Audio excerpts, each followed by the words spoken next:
Bonjour à tous et à toutes, j'espère que vous allez bien. Une première vidéo pour revenir sur la notion de phase et de stade. C'est pas tant pour vous donner des clés pratiques aujourd'hui, c'est plus pour vous donner des éléments de compréhension de ce que ça veut dire les phases et les stades.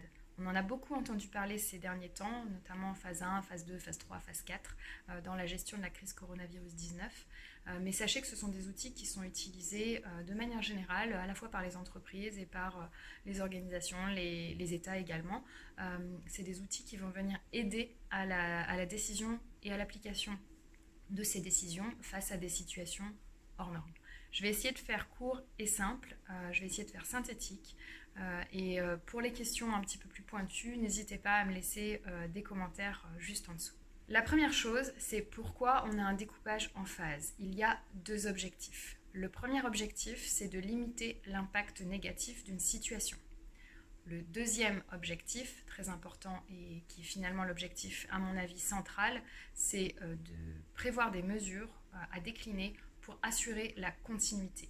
Assurer la continuité d'un service, assurer la continuité d'une société, du fonctionnement d'une entreprise, ça peut être applicable à tout plein de situations.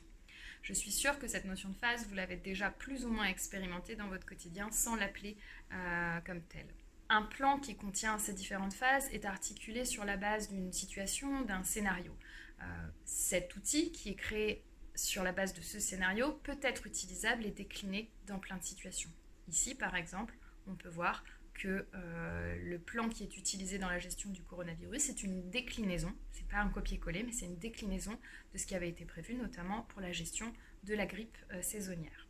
Comment ça fonctionne? Aujourd'hui, on a 4 phases, la phase 1, la phase 2, la phase 3 et la phase 4. Pour chaque phase, on va définir des indicateurs.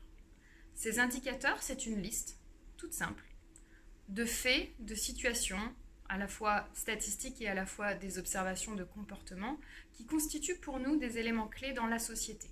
Ça peut être, dans notre cas, le nombre de cas avérés, ça peut être la capacité de réponse et les saturations des hôpitaux, les comportements de la population aussi par rapport à certaines ressources. Tous ces indicateurs, en fait, vont être une image, une photo de la situation. Des personnes sont donc en charge de suivre ces indicateurs. En fonction de la surveillance de ces indicateurs, ils vont conseiller à un décideur un changement de phase. Certains indicateurs sont considérés comme primordiaux, essentiels, alors que d'autres indicateurs sont des indicateurs un peu complémentaires. Par exemple, un indicateur peut être considéré comme seul et unique, c'est-à-dire que si celui-ci est rempli et uniquement celui-ci, ça justifie un changement de phase. Mais il peut aussi y avoir des indicateurs qui sont cumulatifs. On va considérer par exemple que l'indicateur principal n'est pas rempli, mais que 3 indicateurs secondaires sont remplis, donc on passe à la phase suivante. Qu'est-ce que ça signifie rentrer dans une phase? Rentrer dans une phase, ça veut dire changer un petit peu son mode de fonctionnement. On a une nouvelle stratégie, on a les mêmes objectifs que j'ai déjà énoncés, mais on va changer les mesures et les manières de fonctionner pour atteindre cet objectif. Et pour chaque phase, on va donc avoir des mesures. Je vais les appeler des mesures, mais en fait, c'est une liste d'actions qui vont permettre, comme je le disais, à la fois de réduire l'impact et également de continuer, d'avoir une continuité des services qu'on va considérer comme essentiels. Ce qu'il faut savoir, c'est que ces mesures ne sont pas des contrats, elles ne sont pas inscrites de manière absolument contraignante, c'est plutôt des outils d'aide à la décision.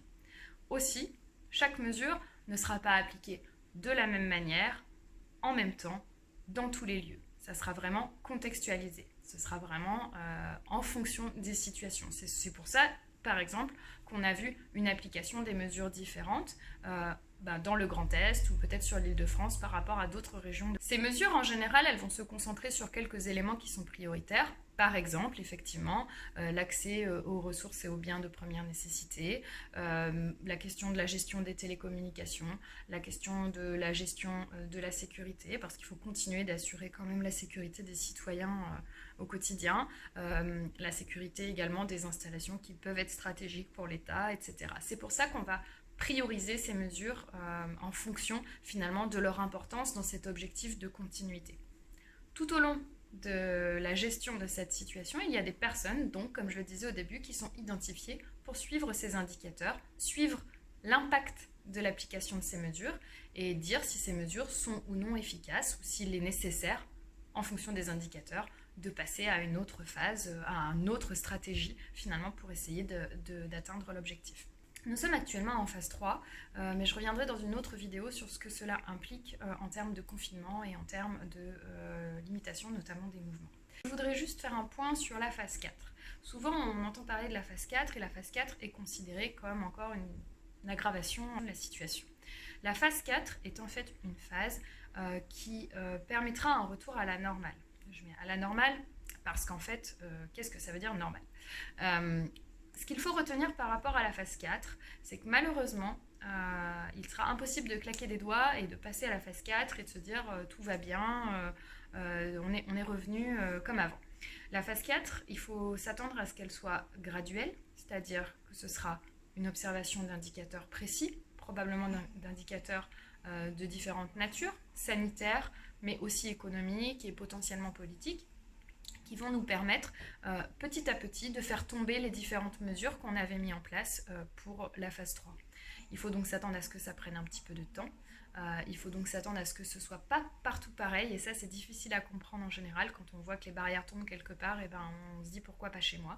Mais en tout cas ce sera normal et ce sera cohérent avec cette sortie de crise.